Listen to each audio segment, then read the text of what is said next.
مرثیه حضرت داملا حکمت الله.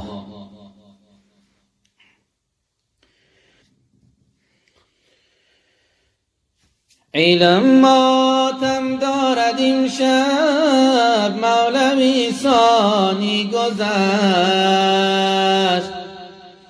علم ماتم دارد این شب، مولوی ثانی گذشت.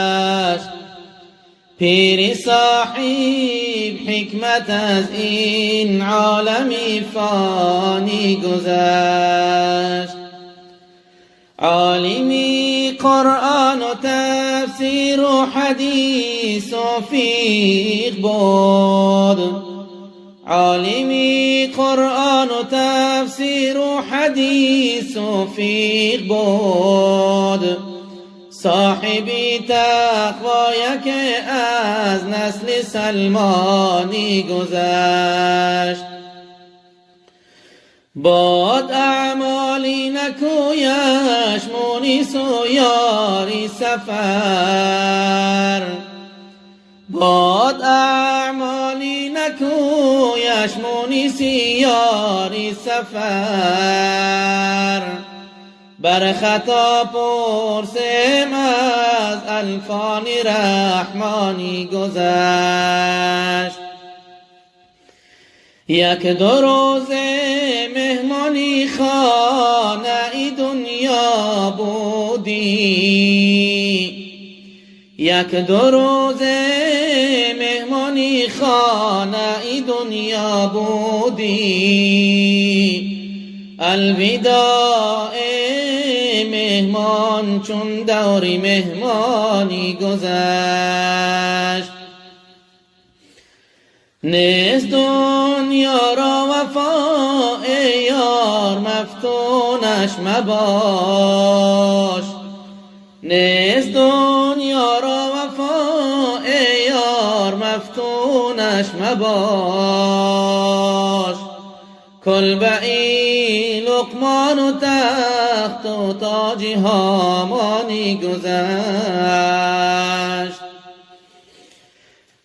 اهل دل از این مصیبت غرق در دریای غم. اهل دل از این مصیبت غرق در دریای غم. بنده ای نغزی خدا آن مرد ربانی گذشت. بود نامش حکمت الله تاجیک آبادش وطن.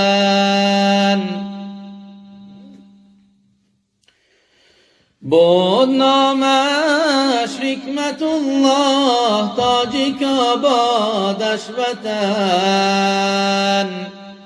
باز یک ملای خوبی تاجیکستانی گذشت.